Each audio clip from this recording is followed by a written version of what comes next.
Assalamualaikum warahmatullahi wabarakatuh. Kami dari kelompok kerapatan dan tekanan akan menjelaskan hasil kami bersama mengenai materi yang akan kami sampaikan. Untuk anggotanya, ada saya sendiri, Dodit Aldi Riansyah, dengan nomor induk mahasiswa 133210090. Ada Bima Kirana Hani, 133210089. Kemudian ada Dava Ulhaq dengan NIM 133210088. Yang terakhir ada Tessa Oktavira dengan NIM 133210091. Untuk pembahasan selanjutnya mengenai fluida. Fluida merupakan zat yang dapat mengalir dari satu tempat ke zat yang dapat mengalir seperti zat cair dan zat gas tergolong sebagai fluida. Sedangkan zat yang tidak dapat mengalir seperti zat padat tidak termasuk ke dalam fluida. Ada beberapa macam jenis fluida. Berdasarkan kondisi keadaannya, fluida terbagi menjadi dua, yaitu yang pertama ada fluida statis dan fluida dinamis. Untuk materi selanjutnya akan disampaikan oleh Dava mengenai fluida. Baik, yang pertama ada fluida statis. Pengertian fluida statis ialah fluida yang berada dalam kondisi diam atau tidak bergerak. Contoh fluida statis adalah air dalam botol minuman dan air dalam bak mandi yang tidak dikenai gaya apapun.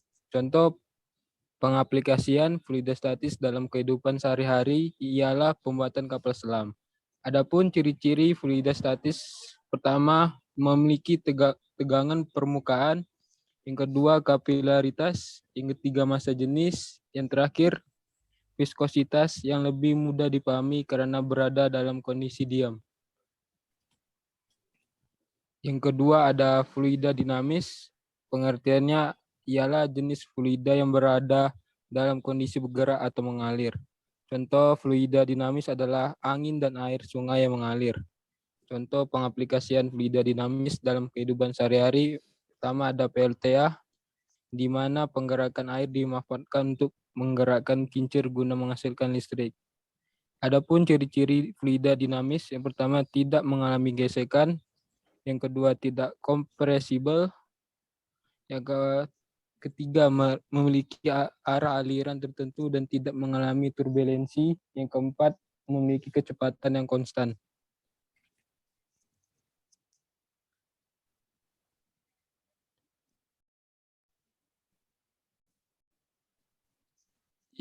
Kemudian fase materi. Yang pertama ada benda padat. Ciri-cirinya itu jarak antar partikelnya rapat, menyebabkan zat padat menjadi keras. Kedua, bentuk dan volumenya tetap. Yang kedua, kemudian ada zat cair, memiliki ciri-ciri pertama memiliki volume tetap, yang kedua bentuk tidak tetap, dan terakhir jarak antar partikel agak berjauhan. Yang kemudian ada zat gas yang memiliki ciri-ciri pertama bentuk dan volume tidak tetap, dan yang kedua jarak antar partikel yang berjauhan.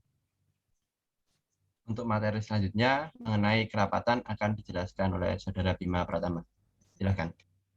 Kerapatan atau massa jenis pengukuran massa setiap volume berbeda. Semakin tinggi massa jenis suatu benda, maka semakin besar pula setiap volumenya.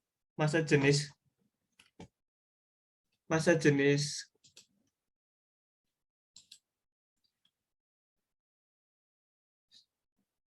tinggi massa jenis suatu benda, maka semakin besar pula massa setiap volumenya. Massa jenis rata-rata setiap benda ialah total massa dibagi dengan total volume. Keterangannya, rumus massa jenis ialah massa benda dibagi volume benda. Yang kedua, volume benda. Rumus volume benda ialah massa benda dibagi massa jenis. Yang ketiga, massa benda. Rumus massa benda ialah massa jenis dikali volume benda. Dalam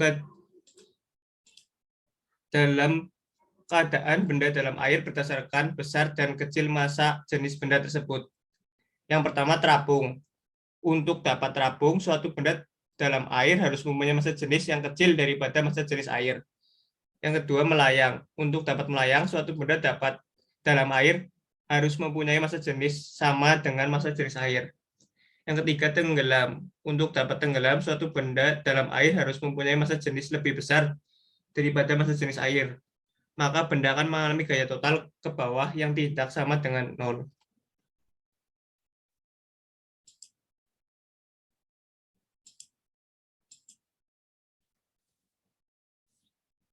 Contoh soal.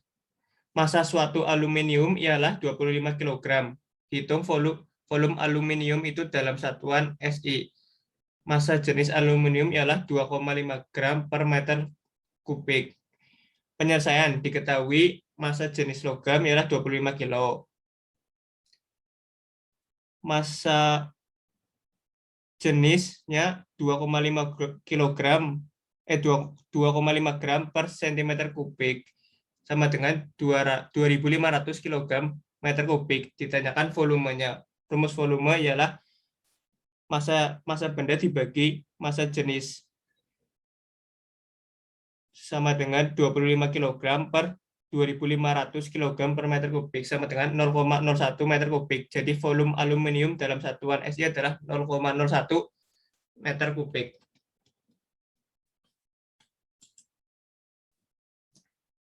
Untuk materi selanjutnya adalah tekanan. Untuk materi tekanan, saya persilahkan kepada Saudari Tessa. Silakan.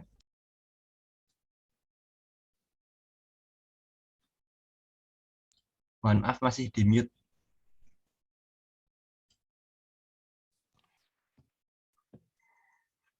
Di sini saya akan menjelaskan mengenai tekanan. Apa itu tentang tekanan? Tekanan adalah besarnya gaya yang bekerja tiap satuan luas, permukaan, atau bidang tekan. Jika dirumuskan, tekanan itu memiliki simbol P dalam bahasa Inggris yaitu pressure. Kemudian rumus tekanan itu sama dengan F per A. F itu adalah gaya dengan satuannya Newton, dan A adalah luas bidang sentuh gaya dengan satuannya meter kuadrat. Kemudian bagaimana tekanan bisa timbul?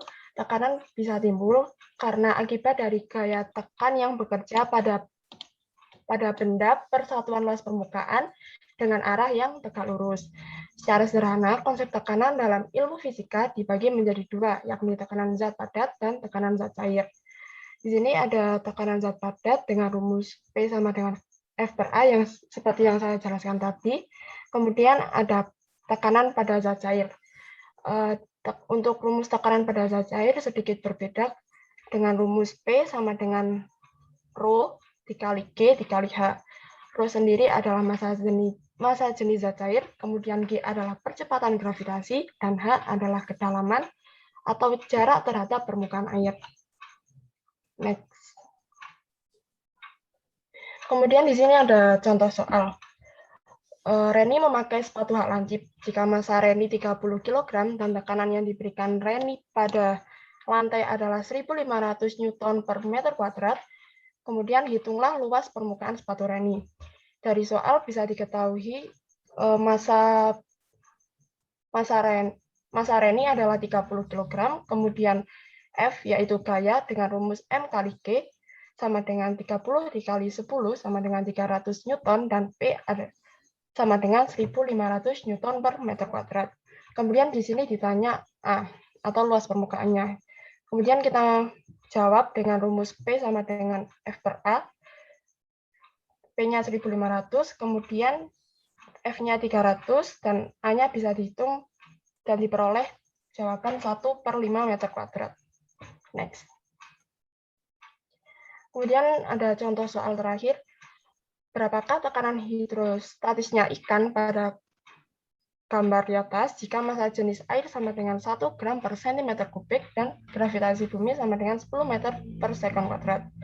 Dari soal diketahui bahwa jarak ikan dari permukaan adalah 0,85 meter, kemudian massa jenis zat cair adalah 1 gram per cm kubik atau jika dikonversi menjadi 1000 kg per meter kubik, kemudian gravitasi bumi sama dengan 10 meter per sekon.